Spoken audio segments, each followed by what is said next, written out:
ଆଜି ହେଉଛି ଓଡ଼ିଆ ନବବର୍ଷ ମହାବିଷୁବ ତଥା ପଣା ସଂକ୍ରାନ୍ତି। ଓଡ଼ିଶାର ପୁରପଲ୍ଲୀ ଗାଁଠୁ ସହର ସବୁଠି ଜମୁଛି ପଣା ପାଣିର ଆସର। ହିନ୍ଦୁ ଧର୍ମ ଅନୁସାରେ ଆଜିଠାରୁ ଆରମ୍ଭ ହୋଇଛି ସୌରମାନ ବର୍ଷର ପ୍ରଥମ ଦିନ।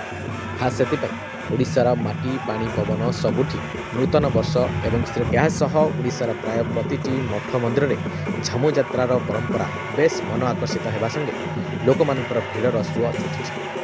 ମା ଦକ୍ଷିଣକାଳୀଙ୍କ ଧୂଳିଦଣ୍ଡ ଯାତ୍ରାର ଆଜି ହେଉଛି ଶେଷ ବିଦାୟ ରଜର ଏକ ପୁରାତନ ପରମ୍ପରା ହିନ୍ଦୁ ଧର୍ମରେ ରହିଅଛି।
Okay TV.